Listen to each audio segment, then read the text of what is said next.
Rocket जब space में जाता है या फिर किसी दूसरे प्लेनेट पर जाता है तो बहुत सारे इंजन अपने साथ में लेकर जाता है, लेकिन यह यूज एंड थ्रो टेक्नोलॉजी पर काम करता है। जिस इंजन का जहां पर काम हो गया उसको वहीं पर फेंक देता है। रॉकेट के जो सबसे ऊपर का हिस्सा होता है उसको बोलते हैं पेलोड केजिंग। यहाँ पर पेलोड को रखा जाता है। अब पेलोड कोई रोवर भी हो सकता है, कोई सैटेलाइट भी हो सकती है, और इतने बड़े रॉकेट में सिर्फ यह ऊपर वाला हिस्सा ही काम का होता है। बाकी बचा हुआ रॉकेट तो इसको स्पेस में या किसी दूसरे प्लेनेट पर पहुंचाने के लिए काम में लिया जाता है। इस पेलोड के नीचे क्रायोजेनिक इंजन होता है। यह इंजन एक बहुत ही कॉम्प्लिकेटेड इंजीनियरिंग है जिसको कुछ ही देश डेवलप कर पाए हैं आज तक, और उनमें से अपना देश इंडिया भी एक है। इसके बाद में नीचे की तरफ लिक्विड इंजन होता है जिसमें फ्यूल लिक्विड की फॉर्म में होता है। साइड में यह जो रॉकेट से आपको दिखाई दे रहे हैं यह बूस्टर होते हैं, और यह रॉकेट की पहली स्टेज होती है। जब रॉकेट अपनी जर्नी स्टार्ट करता है तो सबसे पहले यही अपना काम शुरू करते हैं, और यह बहुत ज्यादा पावरफुल भी होते हैं। इन बूस्टर के अंदर फ्यूल सॉलिड फॉर्म में होता है, और मेनली इनका काम करने का तरीका वही होता है जो हम किसी फंक्शन में हमारे घरों में फटाके वाले रॉकेट काम में लेते हैं, ठीक वैसा ही।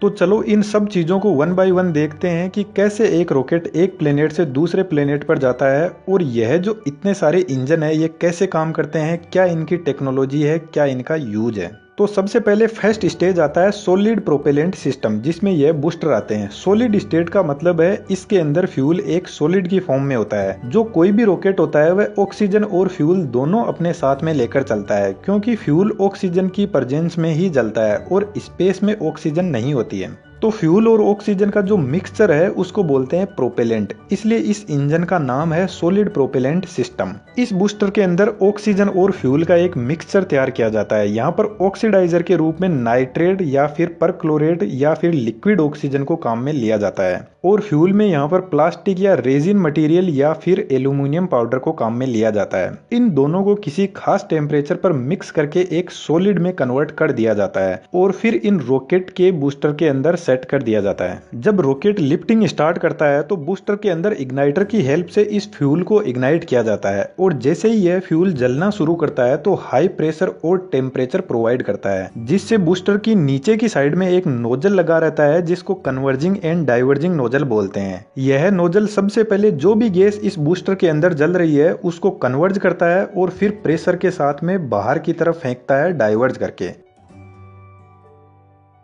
अरे यार, कभी फूंक तो मारी होगी ना आपने मुंह से। तो क्या होता है, पहले हम हवा को अपने मुंह के अंदर भर लेते हैं और फिर लिप्स को थोड़ा सा ओपन करके प्रेशर से हवा रिलीज करते हैं। तो हमारी कैपेसिटी के हिसाब से यह हवा थोड़ी दूर तक जाती है। तो ठीक ऐसा ही यह नोजल काम करता है बूस्टर वाला।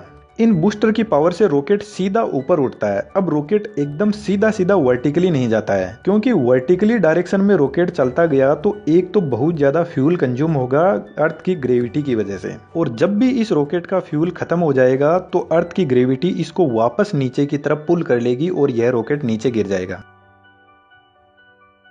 इसलिए जब रॉकेट लॉन्च टावर की डिस्टेंस को पार कर जाता है तब इसके नोजल की डायरेक्शन बदल दी जाती है धीरे धीरे, जिसको ग्रेविटी टर्न बोलते हैं। और अब यह रॉकेट अर्थ के साथ साथ में हॉरिजेंटल ट्रेवलिंग शुरू कर देता है। इसके पीछे एक छोटी सी साइंस है, उसको समझ लेते हैं। जैसे किसी रॉकेट को दूसरे प्लेनेट पर जाना है और यह हमारी अर्थ है और यह मून है, ऐसा हम मानकर चलते हैं। अब यह रॉकेट सीधा सीधा मून पर नहीं जा सकता इस तरीके से, क्योंकि अर्थ की ग्रेविटी इसको जाने नहीं देगी। इसको एक सिंपल एग्जाम्पल से समझते हैं। अर्थ के यहाँ पर एक पहाड़ के ऊपर एक तोप रख देते हैं। जब इस तोप के गोले को फायर किया जाएगा तो यह गोला अर्थ के कर्वेचर के साथ साथ चलता रहेगा, और ग्रेविटी की वजह से यह एक जगह पर जाकर अर्थ से टकरा जाएगा। दूसरी बार फिर से फायर करते हैं, अब की बार और ज्यादा पावर के साथ में फायर करते हैं, तो यह गोला अर्थ के साथ में चलते चलते दूर जाकर गिरेगा।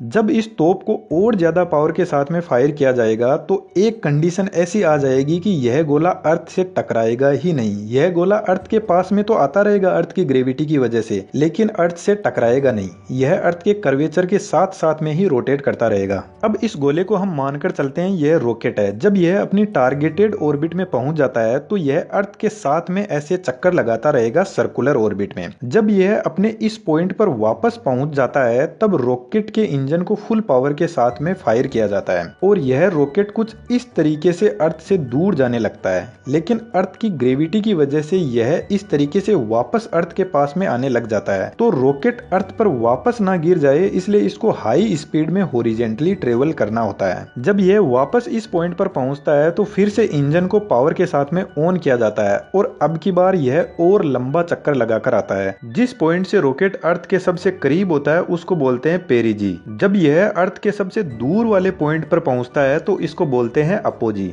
तो जब रॉकेट अपोजी पे पहुंचता है तो अर्थ की ग्रेविटी की वजह से इसकी यहाँ पर स्पीड स्लो डाउन हो जाती है और ग्रेविटी इसको वापस इधर से सीधा ही अपनी तरफ पुल करने लग जाती है।